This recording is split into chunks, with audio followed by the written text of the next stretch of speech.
Bishop, can you handle this? Peterson, can you handle this? Stibby, can you handle this? I don't think you can handle this. I don't think you're ready for Chris Heady. I don't think you're ready for Chris Heady. I don't think you're ready for Chris. This ride is just too delicious for you, babe. I don't think you're ready for Chris Heady. I don't think you're ready for Chris Heady. I don't think you're ready for Chris. And he is also on the radio today. He is Chris Heady of the Omaha World-Herald, who joins us live in the video stream once again. I love the way now every week we find something new with Chris's camera. Oh, now you're switching it on me. See, it looked like he had a giant fan beanie on his head because of the anger of the camera. He's got his ceiling fan, and it was perfectly perched on top of his head. It's not bad. It's not bad. It's like those. I don't know if anyone actually wore those things, but you know. The kids that would wear those beanies with the little twirler on top. It's like, have you ever actually seen someone wear that in public? Only in like the Little Rascals era of America, you know? So like the late 90s. I think that was maybe a thing. I'm sorry, Chris. I just took a screenshot of it, so I have good. that now. No, that's fine. There it is. Perfect. Yeah. Chris Heady joining us from the Omaha World-Herald. So yesterday, Noah Vedra said goodbye officially. Surprised? Yeah, a little bit. It's been interesting in the last 24 hours, especially, I don't know, like a week ago, I think you could take a poll and you'd find people that would convince you that Noah Vedra was the best quarterback and would be a starter. You remember last season, obviously, every time Adrian did literally anything wrong, there was a lot of calls to have Vedra be the starter. Now that he's left, it's kind of an interesting moving of the goalposts, I think, because I think there's a lot of people saying, well, this is probably best for him, and he needs this is probably good and all this stuff, which like I don't disagree with, but it is interesting how the narrative has changed, where from one moment he's, hey, this should be the starting quarterback in Nebraska, to all of a sudden, well, yeah, he can go play somewhere, and that's what he wants. I think both are probably true in some aspect of it. I think Nebraska's quarterback room is a little bit worse. I also think he wasn't going to play. So it's similar to Charlie Easley. Like if you'd rather play somewhere than just be on the roster, then go play somewhere. So I'm really curious where he'll end up. I'm curious how successful he'll be. I was surprised though, because he came from UC. He was recruited to UCF by Scott Frost. He came to Nebraska because Scott Frost was here. He actually came on as a walk-on and then became eligible, and there was all different things they had to do to kind of get through that. And so I think it's an interesting, he's kind of divorcing himself in one way or another of Scott Frost, which is surprising to me because he obviously was clearly attached to him in a lot of different ways. So yeah, I mean, a big shakeup, I think, and in the quarterback room looks a lot different now.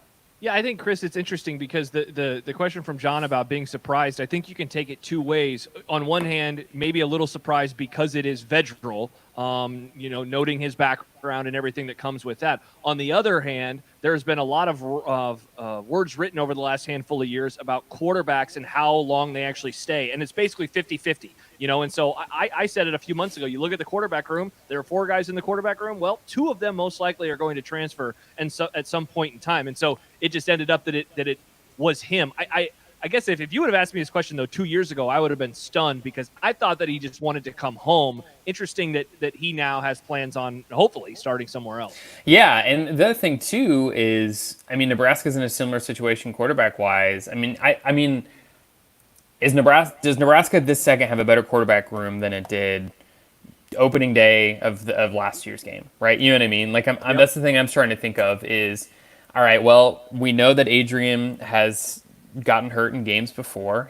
Nebraska runs the ball more than any other Big Ten team. So if you assume, even that, like, we have to live in the world now where we have to assume that Luke McCaffrey's going to start a game next year. And as exciting as that may be for some fans, we also don't know a lot about Luke. He is there. He is extremely fast. He has a set plays that he's been able to run, but like I don't know how good his arm is on 3rd and 12. Right? Or I don't really know how he's going to handle. I mean, this isn't to say I think Luke is going to be great, but he's also young. And the one thing I think that fans had with Noah was he knew the offense. That was the one thing that everybody always said. He knows the offense because he was at UCF, and if everybody has any questions, you can go to Noah and all these things. And now, if Adrian gets hurt, then you've got Luke McCaffrey, who we know a little bit about, and I think there is a little bit of the grass is greener. We don't know enough about him, so then we can pretend like he's going to be much better, even though we don't know that for certain. And then behind him is what? Logan Smothers? And I think Logan Smothers is going to be the real deal, but he's still a freshman. And he's still young, and he doesn't have a spring ball to he doesn't have spring ball. Yeah, like I don't care how great you do on your quarterback's tests. Like if you haven't gotten hit in the face in spring, like then you don't know what college football is like. So I just think it's interesting the quarterback room now, especially when we consider. I mean, do you guys remember how many people wanted Adrian not to be the starting quarterback? Oh yeah, man, especially during that Purdue game. Yes, yep. and now take a step back, and now think about it. Now, 6 months later, everyone has to just accept, well, he's going to be the starter, and I'm going to feel good about that. And that's a weird thing. And maybe it's just because we're not seeing him every day, and people don't have more reasons to get upset. But it's just so interesting the way that, I mean, I think you guys did it. I so loved that you guys did it last year of who's going to be the starting quarterback, right? And week by week of here's how people think this, and you guys do a really good job of taking fan polls and seeing how the narratives shift, which is like so fascinating to watch. And I feel like we've seen another shift now, where at the very end of the season, there have been people who would wanted Noah Vedra to be the starting quarterback or wanted Luke McCaffrey, and now I think there's even more people saying, well, we just have to trust Adrian's going to play better when he's healthy, if he is healthy, and it's completely fascinating to me. Chris Heady of the Omaha World-Herald. What kind of situation fits Noah best? I mean, he's in a good spot. He's got 2 years, and he's going to be immediately eligible. But what kind of situation fits him well? I mean, I think something like UCF, to be completely honest. How weird would that be? Right. It just goes back. I mean, I think if it's not UCF, something like that type of system. And, I mean, he had good numbers down there. And granted, he was playing with some talent. But I mean, I think that he could be a starting quarterback in an American conference. I don't see any reason why he couldn't be. I mean, I think he could potentially be one in a Power 5 conference, but I don't necessarily see him. I don't know. Like he was pretty good at Nebraska. He never threw a touchdown pass, and he scored one touchdown, and he kind of helped Nebraska win the Northwestern game. But I think I still don't really know what kind of quarterback Noah is going to be.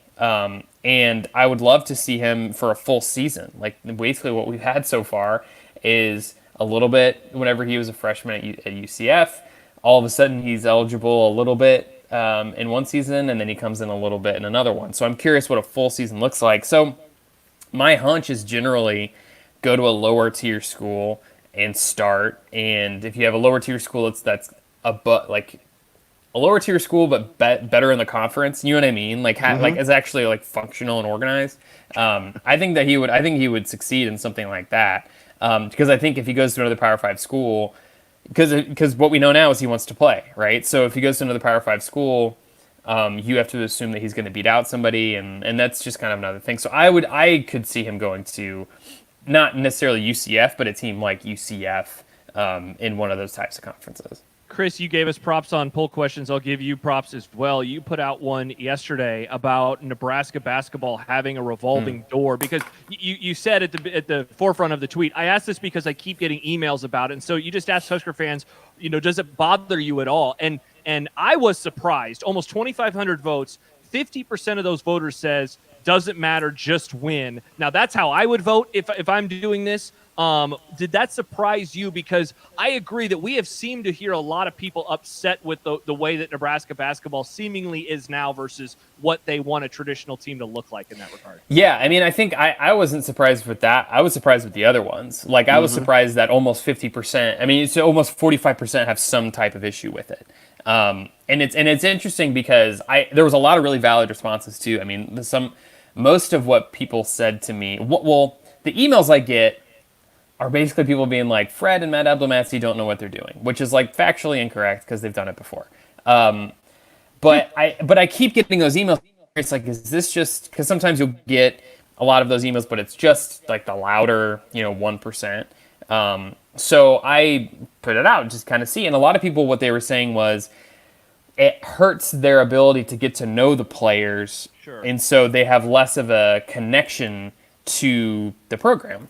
What's interesting, though, is there is such a pessimism toward Nebraska basketball. And I hadn't forgotten about it, but I was reminded a little bit of like early of the first year I covered Tim Miles' final year when Nebraska was legitimately good. And we would report as such that they were very good and they were beating Creighton and beating Seton Hall and doing all these great things. But there was this underlying tone of like, yeah, but they're not that good. They're not going to make the tournament. They lost to Texas Tech. Texas Tech isn't any good, blah, blah, blah. Texas Tech went to the Final Four. But there's just this underlying, like, it's never going to happen. And so I think what this atmosphere now of like, well, I don't like that they're bringing in transfers. I just think that there's a stiff arm in some ways because Nebraska basketball has been so torturous to its fan base for so long that people don't want to believe that it's going to work. Now, what's interesting to me is like, this is not going to end. This is always going to happen. They are always going to bring in like 6 people every single year. So what's interesting is people don't feel like they can have hope for next year for a lot of reasons, because from what people have told me, because they are like, well, there's this roster turnover and it's not ever going to happen again. And their assumption is roster turnover equals they're starting over, which equals they're not going to be good. But this is going to happen every offseason. So you can't assume roster turnover equals not very good. Because, again, at Iowa State, he brought in 6, 7, 8 guys. In his third year, he brought in 8 guys in the offseason, and then they went to the Sweet 16. Like, this is how they do things. And so it was interesting to me because I think that as this goes on, when people get used to it, it'll bother them less. But especially if they win. Especially if they win. That's the whole thing. If they win, this isn't a problem. I guarantee if you would have asked Kentucky basketball fans, when they first started doing it with Cal. When they first started doing it, oh, no, we don't like this at all. But you start to win, and all of a sudden, oh, this is okay, and you get used to it, and you're cool with it. I think another thing, though, too, Chris, is I think there's an ignorance in this as well. They just remember that Fred Hoiberg coached his alma mater, and they won a lot, and they went to tournaments, and they went to Sweet 16. And they don't remember exactly how it was done. They just remember that the sausage tasted good. They didn't remember how the sausage was made, and now all of a sudden it's, oh, really? He did it that way? Yeah, I completely agree. And there's also, I think that for whatever reason, in this state, there are some preconceived notions of how exactly to do things, especially in football, but also in basketball. So for whatever reason, even though Nebraska has all these really big wings and they don't really want a 7-foot center, people won't be pleased until they have a back-to-the-basket 7-foot center. And even though that Iowa State has won under Fred Hoiberg by bringing in transfers, fans don't want that many transfers because they want to get to know players. And there was one that somebody had asked me. They said, well, it's been proven that that's not the way to win at Nebraska is bringing in transfers. And my first reaction was like the one power conference team in the country that doesn't have an NCAA tournament win can't be too picky. You know what I mean? Like if it's going to work, yeah, like nothing has worked in the last 60 years. So like maybe try something different. Like that was the thing I thought. I also think too, to be more specific of next year's team, I think you have to consider Nebraska is bringing in.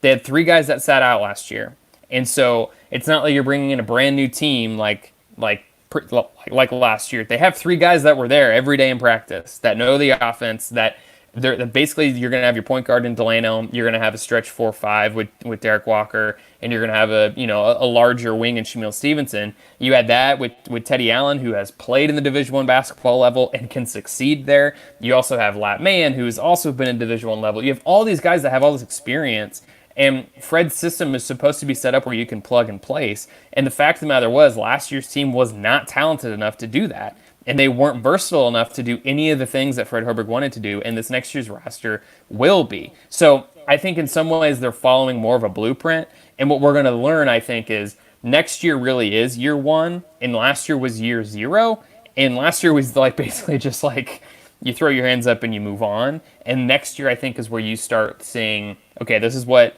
they did at Iowa State, this is what they're doing at Nebraska, this is year 1, and that's why I think when you start talking expectations, that's when it's like, okay, 500, maybe a little bit above and you kind of move on from there. But yeah, I mean, I feel like half of my job is explaining what Nebraska is doing and why they're doing it, because it's so easy to translate, like, well, this is what they did at Iowa State, and they're doing it at Iowa State because it worked there, and it worked. You know what I mean? Like, I just filed like a 1,200-word story about how even if Nebraska doesn't get Adama Sanogo, he's not going to be their answer to their rebounding problems. Their answer to the rebounding problems is what they already have on the roster. Like, nobody really wins with a big anymore, right? I mean, look at Creighton this year, right? How tall was their tallest? Christian Bishop is what, 6'7"? 6'7". Yeah, and he's their 5. You don't need a big guy to win. In the last 5 years of Big Ten conference winners, there's been 8 teams that have shared a conference title, and only 2 of those teams had multiple guys that were 6'10" or taller, and only one of them had a team, it was Maryland this year, that had a guy that played 15 or more minutes. So, like, it's just not...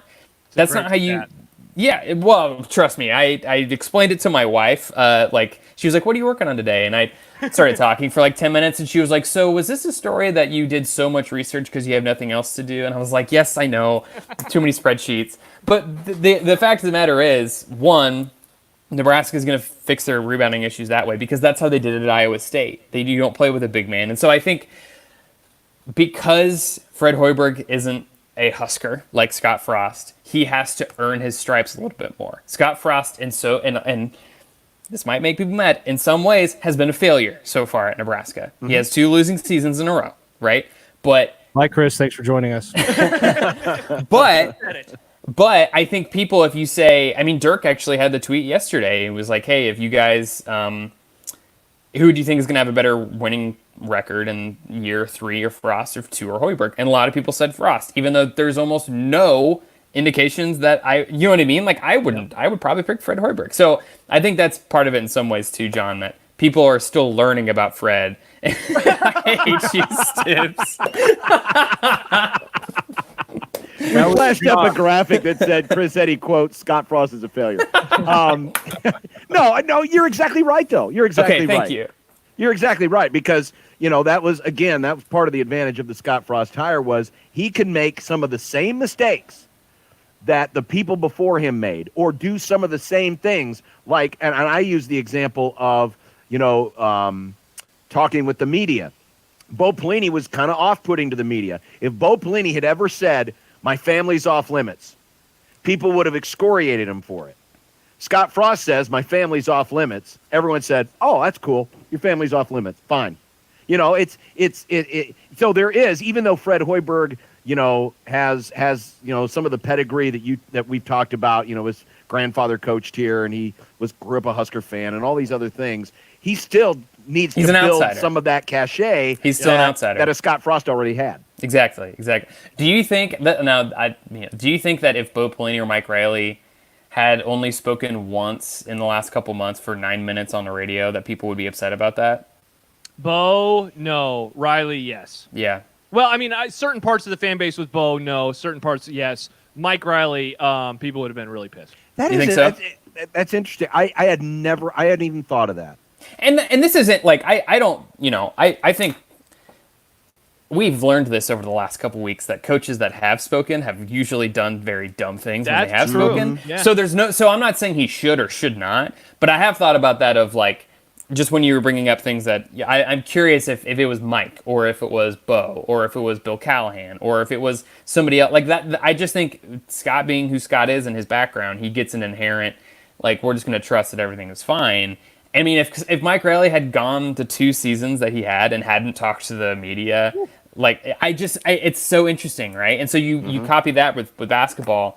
I think there's just going to be inherent scrutiny with Fred, when with Scott, it's just kind of inherent trust.